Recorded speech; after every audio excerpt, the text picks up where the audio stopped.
तारों तले जिंदगी। इस सीरीज में हम आपके लिए लेकर आए हैं हिंदी साहित्य जगत की कुछ चर्चित कहानियों और उपन्यासों पर केंद्रित रेडियो नाट्य वाचन। आइए सुनते हैं मुंशी प्रेमचंद की कहानियों का रेडियो नाट्य वाचन। आज की कहानी है दो भाई। वाचन स्वर और प्रस्तुति काजल सूरी की है।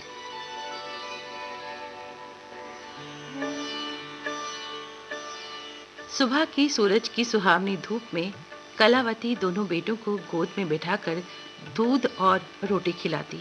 केदार बड़ा था और माधव छोटा। दोनों मुंह में कौर लिए कहीं पग उछल कूद कर फिर गोद पर आ बैठते।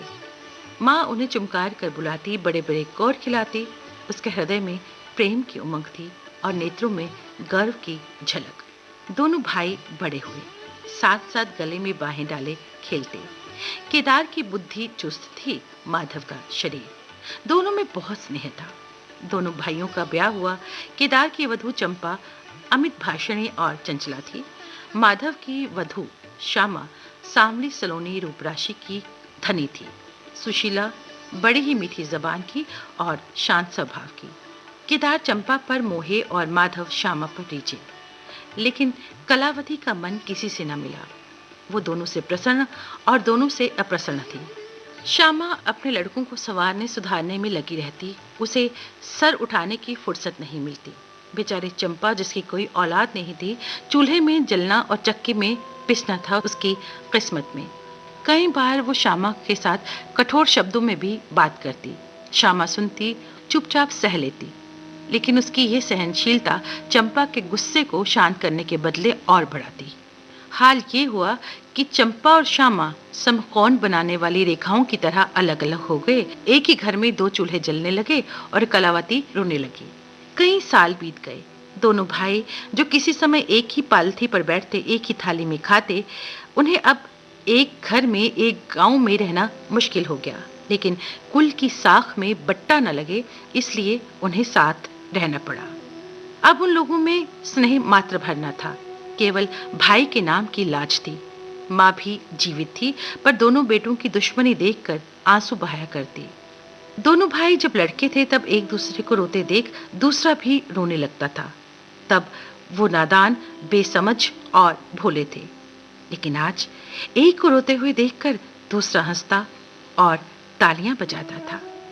और अब यदि एक भाई को मृत्यु भी धमकाती तो दूसरे की आंखों में आंसू ना आते। उन्हें अब अपने पराये की पहचान हो गई थी। बेचारे माधव की दशा शोचनीय थी। खर्च अधिक था और आमदनी कम। हृदय चाहे रोए पर होंठ हंसते रहे। 4 पुत्र थे, 4 पुत्रियां। लड़कों का ब्याह अपने वश की बात थी, पर लड़कियों का विवाह कैसे टल सकता था। 2 पाई जमीन पहले लड़की के विवाह में भेंट हो गई, दूसरी जमीन कन्या के विवाह में निकल गई।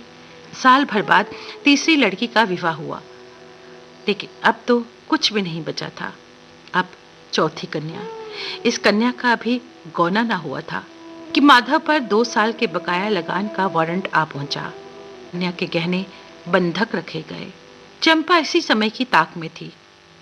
उसने जल्दी से नए नातेदारों को सूचना दी कि तुम लोग बेसुध बैठे हो, यहाँ गहनों का सफाया हुआ जाता है। और वो सभी बेचारे के गले तक कहाँ पहुंचे।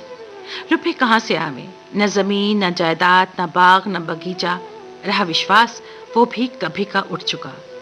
अब अगर कोई संपत्ति थी तो वो केवल वही 2 कोठरियां जिसमें उसने अपनी सारी आयु बिताई थी, और उनका कोई ग्राहक ना था। और वो विवश होकर केदार के पास आया और आंखों में आंसू भरे बोला, भैया, इस समय मैं बड़े संकट में हूँ, मेरी सहायता करो। केदार ने कहा, आजकल तो मैं भी तंग हो रहा हूँ, तुमसे सच कहता हूँ। चंपा अधिकारपूर्ण स्वर में बोली, अरे तो क्या इनके लिए भी तंग हो रहे हो? अलग भोजन करने से क्या इज्जत अलग हो जाएगी? केदार ने अपनी स्त्री की तरफ देखा और बोला, नहीं नहीं, मेरा ये मतलब नहीं था। हाँ, तंग है तो क्या हुआ, कोई ना कोई प्रबंध किया ही जाएगा।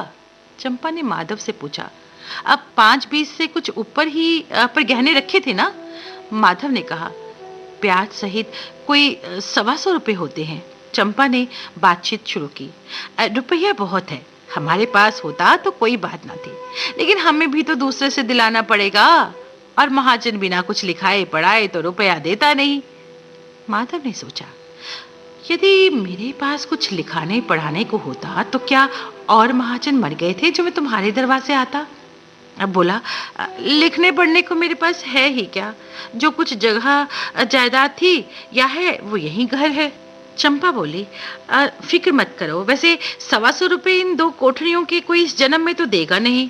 माधव बोला, अरे कौन सी फिक्र करूं, गहने होते तो कहता लाओ रख दूं, यहाँ तो कच्चा सूद भी नहीं, घर बेच कर भी मेरा नाम रह जाए तो यहाँ तक तो स्वीकार है, परंतु घर भी बेचूं और उस पर इज्जत भी धूल में मिले, ऐसा मैं ना करूंगा। केवल नाम का ध्यान है, और सच पूछो तो मुझे अपने नाम की कोई चिंता नहीं।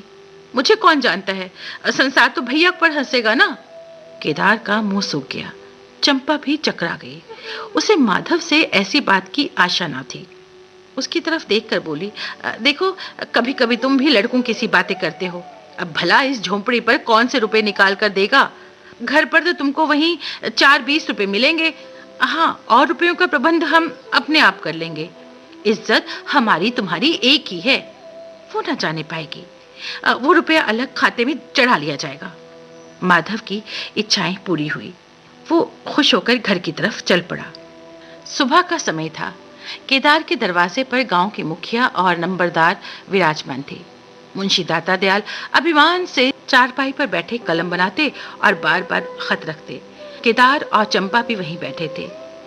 माधव भी वहीं था। मुखिया ने कहा, भाई ऐसा हित न भाई ऐसा शत्रु। केदार ने छोटे भाई की लाज रख दी। नंबरदार ने अनुमोदन तैयार किया। भाई हो तो ऐसा। मुख्तार ने कहा, भाई सपूतों का यही काम है। दाता दयाल ने पूछा, रेहन लिखने वाले का नाम? बड़े भाई बोले, माधव वल्द शिवदत्त। और लिखाने वाले का?